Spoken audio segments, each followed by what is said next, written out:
சாரரிலே குழி நிறவு தென்றலிலே தங்கமலர் பறித்து தமிழ் தாய்க்கு சூட்டிவிட்டு சங்க தமிழ் தந்த தங்க தமிழ் மொழியில் பேச வந்துள்ளேன். அனைவருக்கும் என்னுடைய முதற்கண் வணக்கத்தை தெரிவித்துக் கொள்கிறேன். தலைப்பு எட்டுத்திக்கு பரவட்டும் எங்கள் தமிழ்.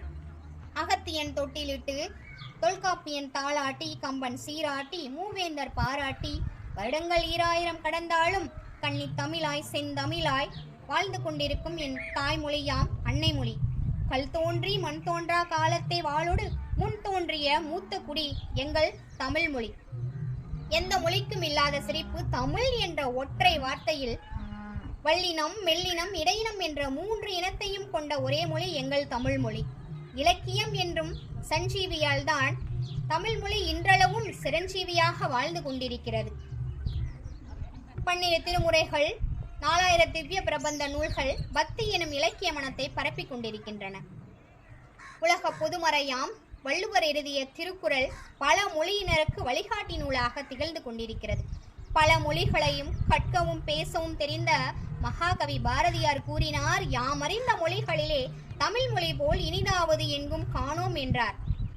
சாகும் போதே தமிழ் படித்து சாக வேண்டும் என்றன் சாம்பலும் தமிழ் மணந்து வேக வேண்டும் என்று சொன்னார் சச்சிதானந்தன் அவர்கள். அமிழ்தத்தையே கடைந்தாலும் அதில் இருந்து கிடைக்கக்கூடிய ஒரு அரிய சொல் எதுவென்றால் அது தமிழ் சொல்லேதான். பிற நாட்டவரையும் தன் பக்கம் இழுக்கக்கூடிய ஒரு மொழி நம்மளுடைய தமிழ் மொழி. அதனால்தான் ஜி.யு. போப் அவர்கள் தன்னுடைய கல்லறையில் இங்கு ஒரு தமிழ் மாணவன் உறங்கிக் கொண்டிருக்கிறான் என்று எழுதச் சொன்னார்.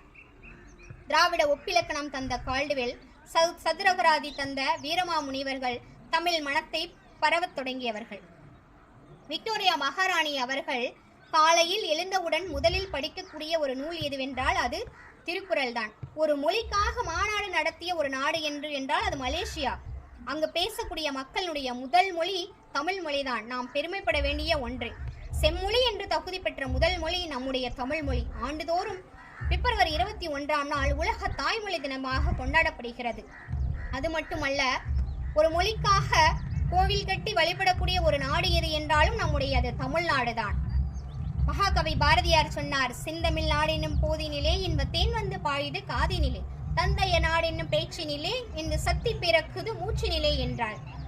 தமிழ் மொழி என்பது உணர்வு, அது ஒரு இனத்தின் அடையாளம்.